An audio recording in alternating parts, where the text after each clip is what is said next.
si vous avez besoin de mettre des fichiers sur le cloud, c'est-à-dire sur un espace de stockage distant pour pouvoir y accéder depuis d'autres appareils que votre Mac, depuis par exemple le PC au travail, depuis par exemple une tablette, depuis un iPad, depuis un iPhone, enfin peu importe, et qu'il s'avère que ce sont des fichiers importants, professionnels, etc., eh bien je vous conseille une chose, c'est d'avoir d'être abonné à 2 services de cloud afin de pallier au fait que s'il y en a un qui ne marche pas, eh bien vous pourrez mettre vos fichiers sur un autre le temps où le premier ne fonctionne pas. Alors personnellement, j'utilise iCloud et Dropbox, ce sont les 2 services de cloud selon moi qui fonctionnent le mieux aujourd'hui sur un Mac en tout cas.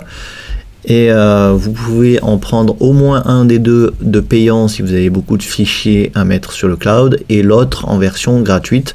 Ça vous permettra quand même sur la version gratuite soit de Dropbox soit d'iCloud de déverser des fichiers temporairement. Donc, personnellement j'ai choisi de privilégier le stockage principal sur iCloud, donc j'ai pris une option 1 Tera. Donc je peux mettre tous mes documents là-dedans. Si par contre il y a des petites pannes sur iCloud ou que mes fichiers ont du mal à être transférés, ça peut arriver, eh bien je me retourne vers Dropbox et je peux verser mes fichiers sur Dropbox. D'autant plus qu'une fois les fichiers sur le cloud sur Dropbox, vous pouvez tout à fait prendre un dossier et le mettre sur iCloud et inversement. Sur Dropbox, on a un petit peu moins d'espace de stockage gratuit que sur iCloud. Sur iCloud, vous avez 5 Go et sur Dropbox 2 Go. Donc voilà, si vous ne savez pas comment créer des comptes iCloud ou Dropbox, eh bien c'est très simple. Pour iCloud, vous allez dans les préférences système de votre Mac, vous cliquez ici et vous créez un compte.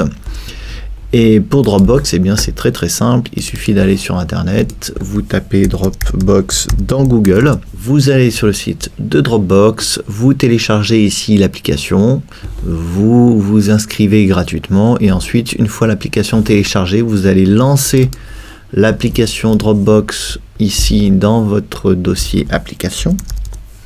Voilà, vous double-cliquez, elle va se lancer, vous allez rentrer vos identifiants et votre mot de passe et vous aurez accès à votre espace Dropbox directement ici depuis le Finder. Voilà, c'est assez simple.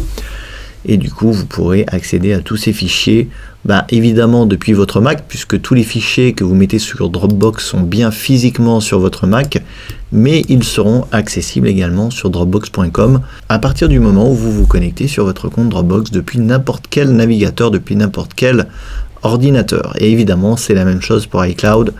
Si je vais sur iCloud.com, à partir du moment où je rentre mes identifiants iCloud, j'ai accès à tous les documents que j'ai mis sur iCloud Drive ici. Donc il suffit de rentrer mon identifiant Apple. Donc voilà l'intérêt du cloud, Dropbox, iCloud. Moi c'est les 2 services que je conseille. Il en existe un 3e qui peut être intéressant qui s'appelle Ubique. Alors Ubique c'est un petit peu moins cher que Dropbox et iCloud. C'est un service qui est français, qui est proposé par OVH je crois, voilà. Et qui propose un petit peu plus encore d'espace de stockage. Après personnellement je trouve qu'il est un petit peu moins bien intégré dans le Finder et qu'il y a encore quelques petits bugs, mais ça reste un service assez prometteur, donc il peut être intéressant et moins coûteux. Donc voilà, mon conseil c'est d'avoir au moins 2 services de cloud, donc Dropbox, iCloud et éventuellement Ubique, pour poser vos documents sur le cloud. Si vous avez des questions à ce sujet, un sujet on va dire très en vogue, le cloud, n'hésitez pas sous la vidéo dans les commentaires et moi je vous dis à demain pour la prochaine vidéo.